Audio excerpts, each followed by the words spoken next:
नमस्कार दोस्तों, एक बार फिर से स्वागत है आप सबका अपने इस चैनल में।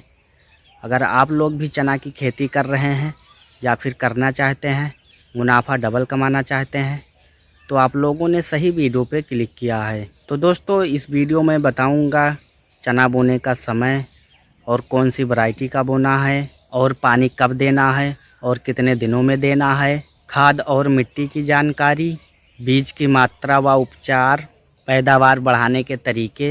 तो दोस्तों, अगर पैदावार ज़्यादा होगी तो मुनाफा ज़्यादा होगा। तो बने रहिए वीडियो में, लास्ट तक पूरी जानकारी दी जाएगी। तो चलिए वीडियो को स्टार्ट करते हैं।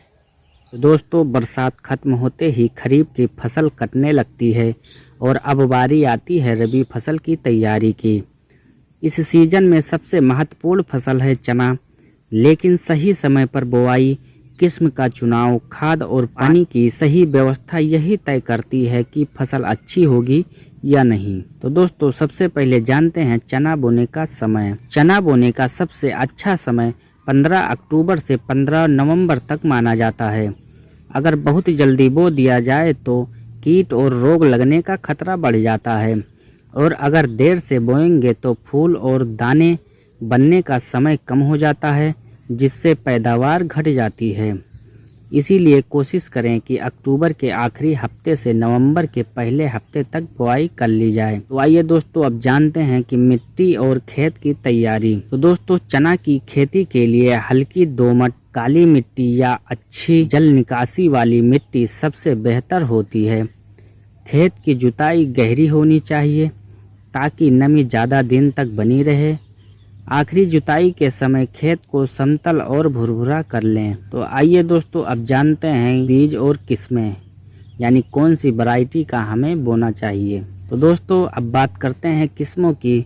भारत में चने की कई वैरायटी उपलब्ध हैं, जिनमें प्रमुख हैं देसी चना, जैसे JG11, JG14, विजय, पूसा 362।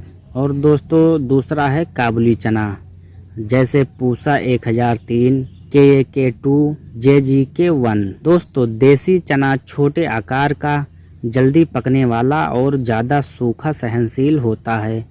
काबुली चना दाने बड़े और बाजार में ज़्यादा दाम देने वाला होता है। दोस्तों, बीज की मात्रा जान लेते हैं। देसी चना लगभग 18 से 20 किलो प्रति हेक्टेयर के हिसाब से लगता है, और काबुली चना लगभग 20 से 21 किलो प्रति हेक्टेयर के हिसाब से लगता है। तो दोस्तों, अब जानते हैं उपचार।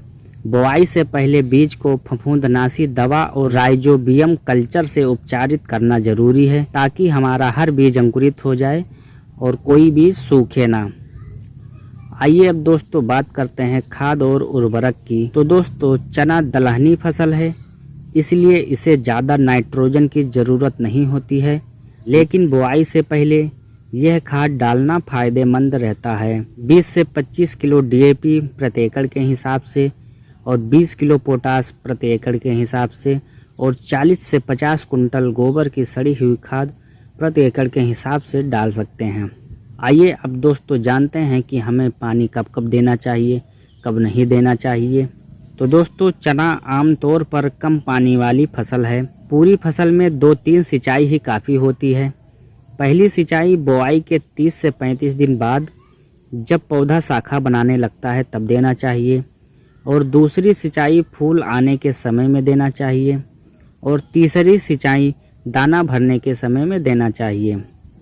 अगर आपके इलाके में मिट्टी में नमी बनी रहती है तो 2 सिंचाई ही काफ़ी होंगी। दोस्तों, अगर हम ज़्यादा पानी दे देंगे तो पौधों में रोग लगने का खतरा ज़्यादा रहता है, इसीलिए हमें ज़्यादा पानी नहीं देना है। तो आइए अब दोस्तों जानते हैं खरपतवार और रोग नियंत्रण। तो आइए दोस्तों, अब जानते हैं खरपतवार और रोग नियंत्रण के बारे में। खेत में खरपतवार जरूर निकालें, वरना यह फसल का पोषण छीन लेता है। इसके अलावा फ्यूजेरियम विल्ट और पत्ती झुलसा रोग चने में आम बात है। इसके लिए बीज उपचार और जरूरत पड़ने पर दवा का छिड़काव करना चाहिए। तो आइए दोस्तों, अब जानते हैं पैदावार और मुनाफा के बारे में। अगर सही समय पर बुआई और देखभाल की जाए तो देसी चना की पैदावार लगभग 12 से 15 कुंटल प्रति हेक्टेयर होता है, और काबुली चना का पैदावार लगभग 15 से 18 कुंटल प्रति हेक्टेयर तक होता है। और चूंकि चने की बाजार में हमेशा डिमांड रहती है, इसीलिए यह किसानों के लिए फायदेमंद फसल है। तो दोस्तों, चना एक ऐसी फसल है जो कम लागत, कम पानी और थोड़ी सी देखभाल में अच्छी पैदावार देती है। इसीलिए अगर इस सीजन आप चना बोने की सोच रहे हैं तो सही समय, सही किस्म और सही तरीका अपनाकर अच्छी आमदनी कमा सकते हैं। तो उम्मीद है दोस्तों आपको यह जानकारी पसंद आई होगी। अगर ये जानकारी आप लोगों को पसंद आई तो वीडियो को लाइक और चैनल को सब्सक्राइब और वीडियो को शेयर ज़रूर करिएगा। तो चलिए मिलते हैं फिर किसी अगले वीडियो में, तब तक के लिए धन्यवाद।